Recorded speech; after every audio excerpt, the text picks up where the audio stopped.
Om Shanti. Good morning. सभी पहले एक हाथ की ताली ऊपर कर लो, क्योंकि बाद में आप बजाओ ना बजाओ, इसलिए मैं पहले ही बजवा ले रहा हूँ आपसे। तो सर्वप्रथम आज इस गुरु पूर्णिमा के मौके पर मैं अपनी स्पिरिचुअल गुरु नीतू दीदी जी को, राम कुमार भाई साहब को शत शत नमन करता हूँ और उनका कोटि कोटि धन्यवाद करता हूँ।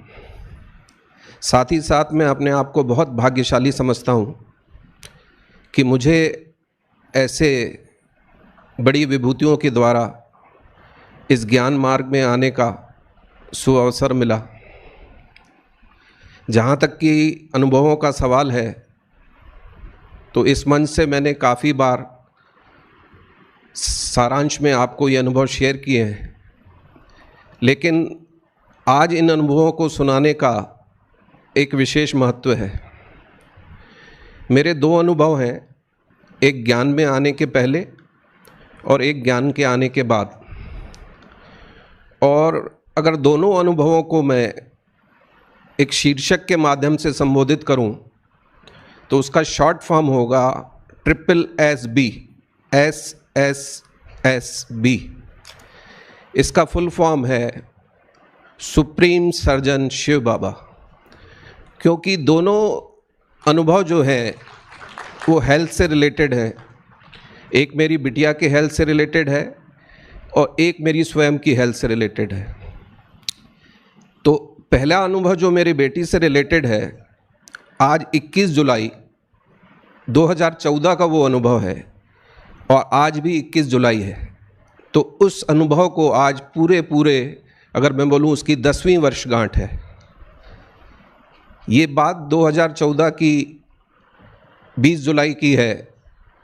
20 जुलाई को मैं अपनी एक विदेश यात्रा करके और भोपाल पहुंचा था और 21 जुलाई को मुझे सुबह फ़ोन आया कि मेरी बिटिया, स्वीटी नाम है उसको, हम घर में स्वीटी बोलते हैं उसको, उसकी तबीयत बहुत ज़्यादा ख़राब है और उसको बहुत क्रिटिकल कंडीशन में, वो ग्लासगो में स्कॉटलैंड में पढ़ती थी अपनी मास्टर डिग्री के लिए, तो बताया गया कि उसको बहुत क्रिटिकल कंडीशन में हॉस्पिटल में एडमिट किया गया है।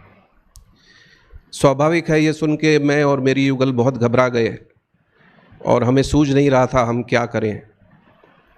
तो मैंने अपने बड़े भाई साहब जो दुबई में रहते हैं अपने बिज़नेस के रिलेशन में, उनको फ़ोन किया कि आप जल्द से जल्द वहाँ स्कॉटलैंड पहुँच जाएं, क्योंकि मुझे तो पहुँचने में, वीज़ा कराने में, टिकट्स कराने में समय लगेगा।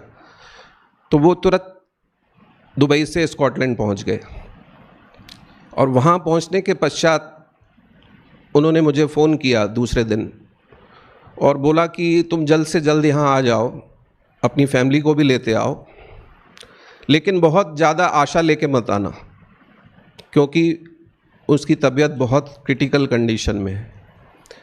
मैं और मेरी युगल 22 तारीख का अर्जेंट वीज़ा करा के और वहाँ पहुँच गए।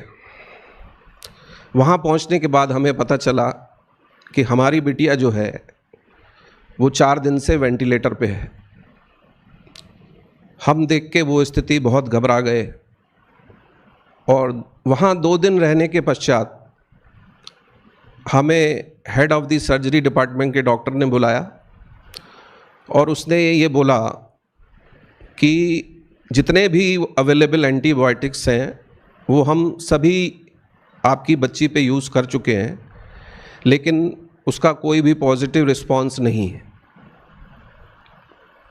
और अब ये एक लास्ट एंटीबायोटिक बचा है, ये आज हम इसको ड्रिप के द्वारा देंगे। अगर ये एंटीबायोटिक काम कर गया तो ठीक है, नहीं तो कल अल्टीमेटली हमको सर्जरी करके इसकी किडनी निकालनी पड़ेगी। मैंने पूछा भाई किडनी क्यों निकालनी पड़ेगी? बोले किडनी में इतना ज़्यादा इन्फेक्शन हो गया है और इस इन्फेक्शन के बाद जो नेक्स्ट स्टेज होती है वो सेप्टिसीमिया की होती है। जो कोई व्यक्ति भी मेडिकल फील्ड में होंगे, हमारी डॉक्टर प्रियंका हैं, वो इस चीज़ को समझती होंगी। सेप्टिसीमिया वो स्थिति होती है कि आपका जो इन्फेक्शन है आपके ब्लड में प्रवेश कर जाता है और सेप्टिसीमिया में एक बार जाने के बाद सर्वाइवल के जो रेट होते हैं वो बहुत ही नगण्य होते हैं। ये सुनने के बाद हम बहुत घबरा गए। और मैं वहाँ जब रह रहा था तो मैं डेली अपनी माताजी को सुबह फ़ोन से वहाँ की स्थिति से अवगत कराता था। तो मैं बहुत घबरा गया था। तो मैंने अपनी मदर को सुबह बताया, तो उन्होंने मुझे थोड़ी हिम्मत दिलवाई।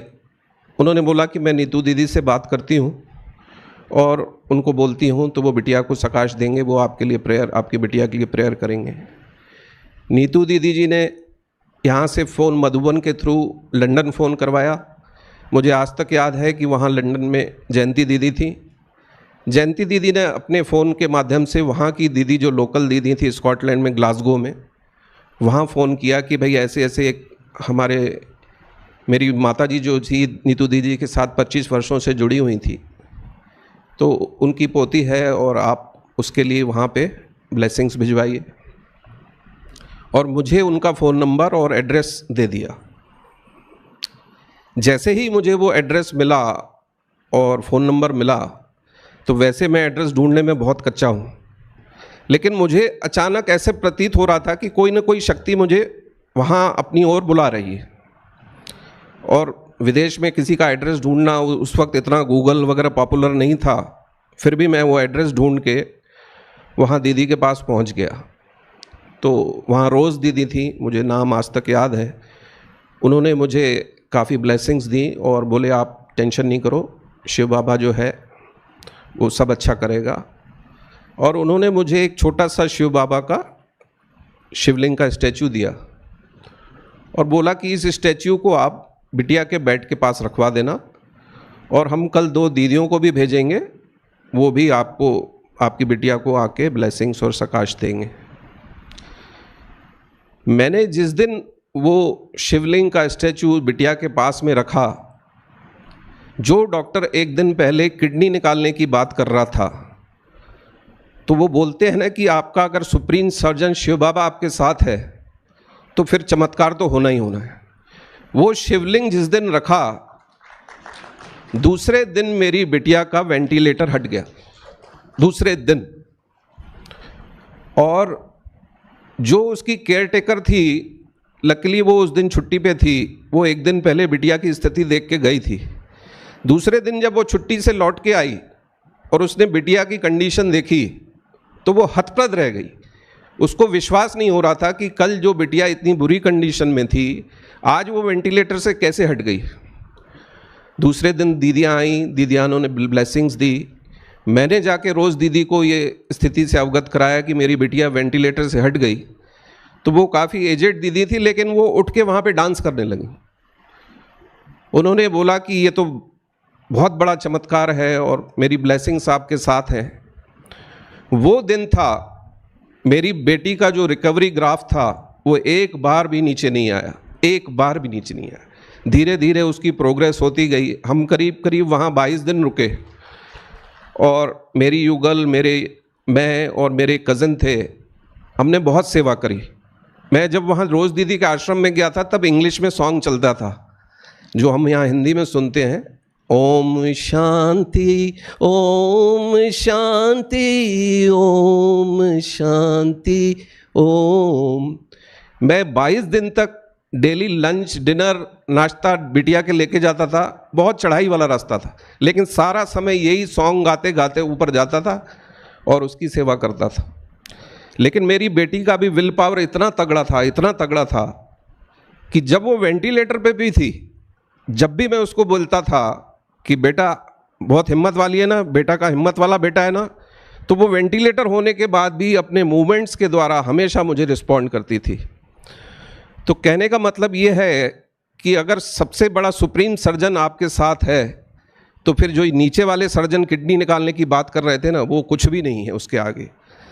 तो आप हमेशा अपने शिव बाबा पे विश्वास रखिए। मैं वहाँ से आने के बाद वहाँ पे बिटिया का स्टोन का ऑपरेशन नहीं हो पाया क्योंकि वहाँ पे उनके नॉर्म्स थे। मैं इंडिया आया, बॉम्बे में आया। बॉम्बे में जो स्टोन की सर्जरी का डॉक्टर था, उसका 2-2 महीने तक अपॉइंटमेंट नहीं मिलता था। लेकिन उस शिव बाबा की कृपा देखिए कि मैं लैंड हुआ और मुझे दूसरे दिन उस डॉक्टर का अपॉइंटमेंट मिला। मेरे बिटिया का ऑपरेशन हुआ 2014 में जुलाई में, अगस्त में हम उसको भोपाल ले आए। 2015 में एक अच्छे घराने, ग्वालियर के घराने में उसकी सगाई हो गई। 2016 में उसकी शादी भी हो गई और वो दिन है, आज का दिन है। आज तक उसको किडनी से संबंधित, यूटीआई से संबंधित कोई भी प्रॉब्लम नहीं हुई और आज वो अपने जीवन में बहुत खुश है, बहुत खुश है।